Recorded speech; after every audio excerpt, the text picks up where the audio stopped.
Hi எல்லோருக்கும் வணக்கம். Welcome to Vijith view. So அந்த வீடியோவில் நம்ம பிக் பாஸ் தமிழ் கண்டஸ்டன்ஸ் மற்றும் குக் வித் கோமாளி பற்றின ஒரு அப்டேட் வீடியோ தான். ஸோ வீடியோக்குள்ளே போகிறதுக்கு முன்னாடி நம்ம சேனலுக்கு நீங்கள் புதுசாக இருந்தீங்கன்னா கண்டிப்பாக சப்ஸ்கிரைப் பண்ணிக்கோங்க, வீடியோ மறக்காமல் லைக் பண்ணிக்கோங்க. இப்போ நம்ம வீடியோக்குள்ளே போகலாம். ஸோ முதல் டாபிக் வந்து பார்த்தீங்கன்னா இன்றைக்கி பூர்ணிமா அவர்கள் வேறு லெவலில் ஒரு உலகத்தில் இருக்காங்க அப்படிங்கிறதுக்கான ஒரு உதாரணமாக ஒரு ட்வீட் வந்து ஒன்று போட்டிருக்காங்க. ஸோ அது என்ன அப்படிங்கிறத பற்றி பார்க்க போகிறோம்.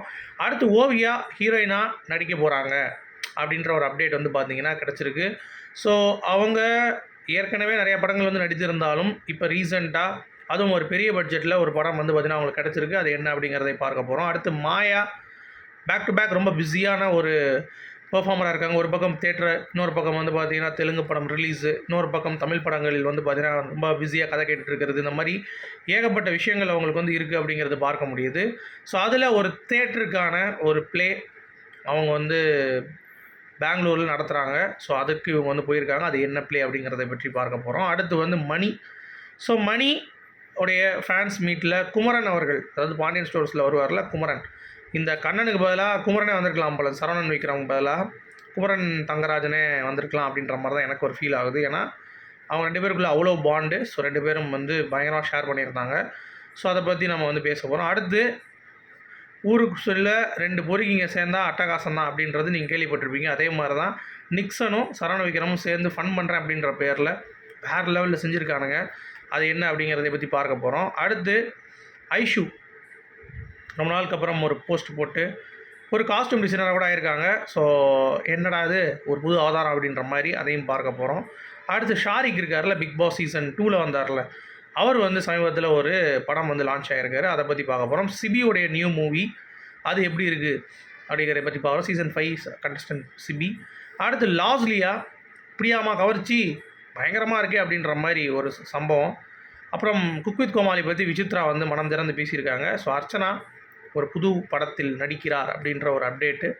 நடிக்கிறார் என்றில்லை, பாடுறார் அப்படின்னு வச்சுக்கலாம். அது என்ன படம். அப்புறம் வந்து ஏன் இந்த பிக் பாஸ் ஜெயித்தவங்களுக்கு வந்து பார்த்திங்கன்னா ஒரு ஆப்பர்ச்சுனிட்டி அப்படிங்கிறது வந்து கிடைக்க மாட்டேது, அதாவது வின்னர்ஸுக்கு, அது ஏன் அப்படிங்கிறதை பற்றியும் ஒரு டிஸ்கஷன். ஸோ மொத்தம் இவ்வளோ டாபிக் பற்றி பார்க்க போகிறோம். ஸோ மொதல் டாபிக் வந்து பூர்ணிமா. ஸோ பூர்ணிமா பொறுத்த வரைக்கும் அவங்க வந்து இந்த ஆர்யா ஒரு படத்தில் இரண்டாம் உலகம் பார்த்துருப்பீங்கல்ல, ஒரு தனி உலகத்தில் இருக்கிற மாதிரி அவங்களுக்குன்னு ஒரு உலகம், அதில் அவங்களுக்கு நிறைய பேர் போட்டுடுறாங்க. அவங்கள வச்சு நிறைய பேரை வந்து டவுன் பண்ணி போஸ்ட் போடுறாங்க. அதாவது அவங்கள வந்து ஒரு கடவுளாக பார்க்குறாங்க அப்படின்ற மாதிரி மைண்ட் செட்டில் இருக்காங்க. ஸோ அவங்க வந்து ஒரு போஸ்ட் நீங்கள் வந்து போட்டிங்க, என்னை வந்து கம்பேர் பண்ணி இன்னொருத்தவங்களை டிமோட்டிவேட் பண்ணி டீக்ரேட் பண்ணி போட்டிருக்கீங்க. ஸோ அந்த ட்வீட்லாம் ரிலீஸ் பண்ணுங்கள், எடுங்க அப்படின்ற மாதிரி சொல்லிவிட்டு அடுத்து ஒரு 2 மணி நேரம் கழிச்சு திருப்பி வந்து பார்த்தீங்கன்னா thanks for removing my tweets, நீங்கள் வந்து என் பேச்சை கேட்டு எல்லாம் எடுத்துட்டீங்க, ஸோ ரொம்ப நன்றி அப்படின்ற மாதிரி அடுத்து போட்டிருக்காங்க. இவங்க ஃபோட்டோவை போட்டு கழுவி தான் ஊற்றிருக்காங்களே தவிர இவங்க ஃபோட்டோவை போட்டு இன்னொருத்தவங்களை கேவலப்படுத்தி எங்கேயுமே வந்து பார்த்திங்கன்னா ஒரு சில பேர் தான் பண்ணியிருப்பாங்க. ஆனால் மேக்ஸிமம் வந்து இவங்க தான் கழுவி ஊற்றிருப்பாங்க. அப்புறம் எப்படி இவங்களுக்கு இந்த கான்ஃபிடென்ட் அப்படிங்கிறது நானே ரொம்ப வியக்கிறேன். நான் ஒன்று சொல்லுவேன், பூர்ணிமா சரவணன் விக்ர மாதிரி ஒரு கான்ஃபிடன்ஸ் உள்ள ஒரு பர்சன் வந்து நம்ம இருந்தோம் அப்படின்னா கண்டிப்பாக வாழ்க்கையில் ஜெயிச்சிடலாம். அந்த லெவலில் ஒரு கான்ஃபிடன்ஸ் வந்து அவங்க 2 பேருக்குள்ளேயும் இருக்குது அப்படிங்கிறது பார்க்க முடியுது. ஸோ வேறு லெவல். அடுத்து ஓவியா சுந்தர்சி உடைய படத்தில் கலகலப்பு 3 அப்படின்ற மூவியில் வந்து பார்த்திங்கன்னா அவங்க ஏற்கனவே வந்து சுந்தர்சி படத்தில் வந்து நடிச்சிருக்காங்க. ஒரு செகண்ட் ஹீரோயினாக சிவா கூட பேர் பண்ணியிருப்பாங்க.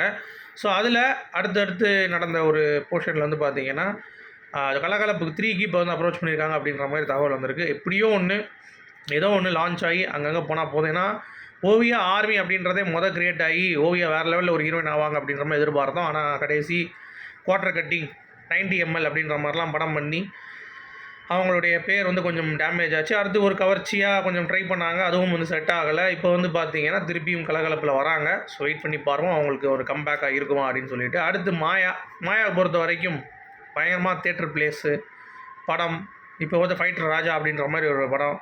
ஸோ பயங்கர ரீச் இருக்குன்னு பார்த்தா அவங்க நல்லா பண்ணியிருக்காங்க. பட் ரீச் வந்து ஆடியன்ஸ் சைடில் இல்லை.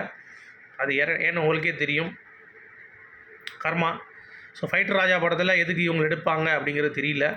ஸோ நிறைய விஷயங்கள் பாவம் பண்ணதுனால மேபி அது வந்து போய் சேரலையா அப்படிங்கிறது தெரில. இவங்க வேறு 1 மில்லியன் வேணும் அப்படின்ற மாதிரி சொல்கிறாங்க. இப்போ தான் 200K முட்டி தொட்டுருக்கு.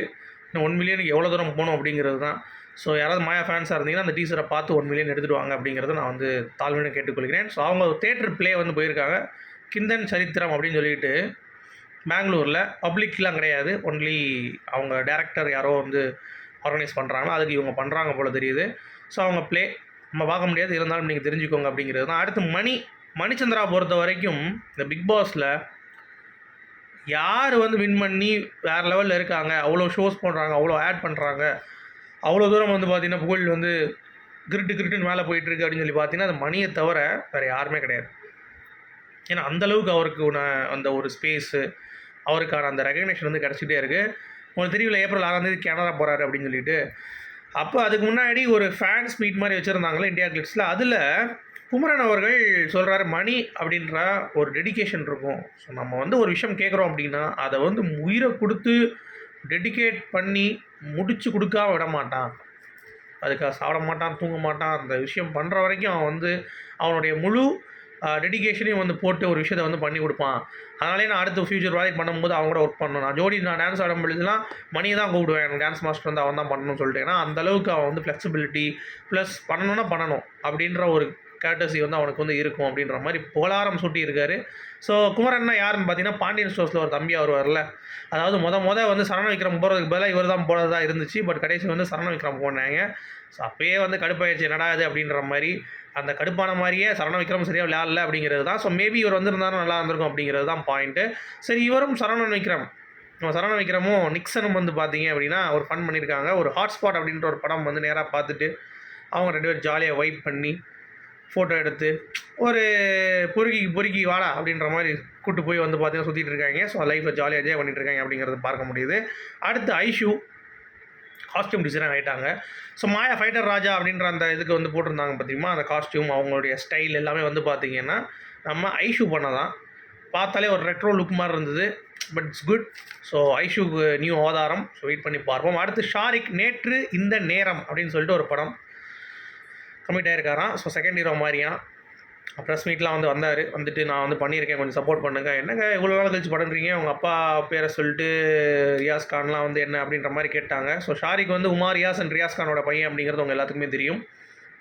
அதில் இவருக்கு ஒரு ரோல் இந்த படத்துக்கு வந்து கிடச்சிருக்கு. நல்லா ஒரு பிரேக் இருக்குன்னு சொல்லி நடிச்சிருக்கேன். ஸோ பார்ப்போம் அப்படின்ட்டாரு. அப்புறம் சிபியோடைய காதல் அப்படின்னு சொல்லிட்டு ஒரு படம், அது கரெக்டாக தெரில, ஏதோ ஒரு இடி மின்னல் காதல் நினைக்கிறேன். அந்த படம் ரிலீஸ் ஆகிருந்துச்சு. மிக்சட் ரிவ்யூ தான். படம் வந்து நல்லா இருக்குன்னு சொல்லலை, நல்லா இல்லைன்னு சொல்லலை, பார்க்கலாம் அப்படின்ற மாதிரி சொல்கிறாங்க. ஸோ நீங்கள் டைம் கிடச்சா அந்த படத்தை வந்து போய் பாருங்கள் அப்படிங்கிறது தான். ஏன்னா Bigg Boss contestant, Bigg Boss டைமில் நீங்கள் சப்போர்ட் பண்ணுறது வேறு. பிக் பாஸ் முடிச்சு அவங்க படம் ரிலீஸ் பண்ணும்போது அவங்க சப்போர்ட் பண்ணால் தான் அடுத்தடுத்து அவங்க கட்டத்துக்கு நகர்வுகள் வந்து பார்த்திங்கன்னா இருக்கும். ஸோ கண்டிப்பாக சப்போர்ட் பண்ணுவீங்க அப்படிங்கிறத நான் நம்புகிறேன். அடுத்து லாஸ்ட்லியா சரியான கவர்ச்சிங்க. அதாவது கவினுடைய தப்பிச்சிட்டான்ப்பா கவின். லாஸ்ட்லியா என்னப்பா இப்படி இருக்காங்க அப்படின்ற மாதிரி. ஏங்க ஒரு ட்ரெஸ்ஸிங் பொறுத்த வரைக்கும் இப்போ சினிமாவில் அப்படி தான் ஆகிப்போச்சு, ஒன்றுமே பண்ண முடியாது நம்மளால். சரியா, லாஸ்ட்லியாக எப்படி டீசெண்டாக பண்ணுவாங்க அப்படிங்கிறது அவங்க எல்லாத்துக்குமே தெரியும். பட் சூழ்நிலை, ஏன்னா அவங்க எடுத்துக்கிற அந்த ஒரு ஆக்ட்ரஸ் அப்படிங்கிறப்ப எல்லாருமே அந்த எக்ஸ்போஸ் அப்படிங்கிறது நார்மல். ஸோ அதை வந்து பெருசாகி கவின் தப்பிச்சிட்டான், இவன் மாட்டிக்கிட்டான் அப்படின்னு சொல்கிறதெல்லாம் வந்து பார்த்திங்கன்னா ஏற்புடையதாக இல்லை அப்படிங்கிறது என்னுடைய பாயிண்ட்டு.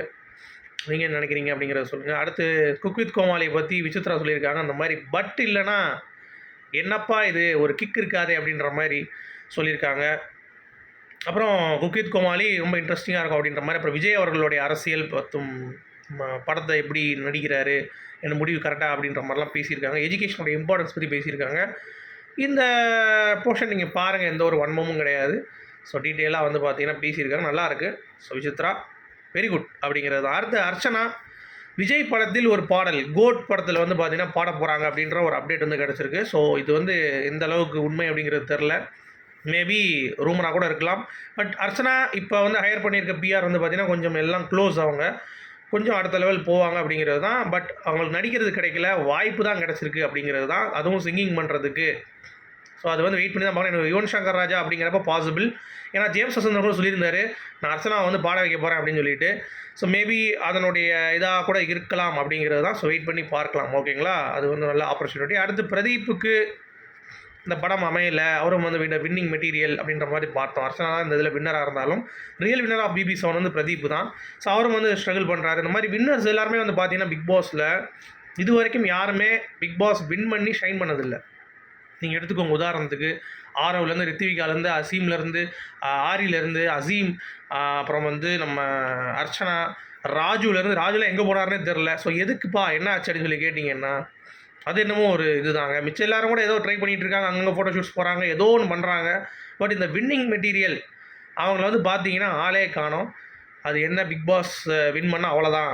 நீ ஜெயிச்சிட்டல காசு அதுக்கடுத்து உனக்கு வாய்ப்பு தர மாட்டேன் அப்படின்ற மாரி ஒதுக்கி வச்சுருவாங்களா? இல்ல என்ன அப்படிங்கிறது தெரியல. ஏன்னா வின் பண்றவங்க யாருமே வந்து சாதிக்க முடியாத நிலை தான் ஏற்பட்டிருக்கு அப்படிங்கிறது தான் பாயிண்ட்டு. அடுத்து குக் வித் கோமாளி வந்து பார்த்தீங்கன்னா, ஏன் இவ்வளோ டிலே ஆயிடுச்சு? ஏன்னா எல்லா டைம்லயும் ஜனவரில ஆரம்பிச்சிரும். இப்போ வந்து இதுவரைக்கும் ஆரம்பிச்சிருச்சு மார்ச் வரைக்கும். ஏன் வந்து ஆரம்பிக்கல அப்படின்ற மாரி உங்க கேள்வி எனக்கு புரியுது. ஸோ உங்களுக்கு ஏற்கனவே நான் சொன்ன மாரி பிக் பாஸ் வந்து ஏர்லியா ஆரம்பிக்கிற மாரி சொல்லியிருந்தாங்க போன சீசனு. ஆனா ஆரம்பிக்கல. லேட் ஆச்சு.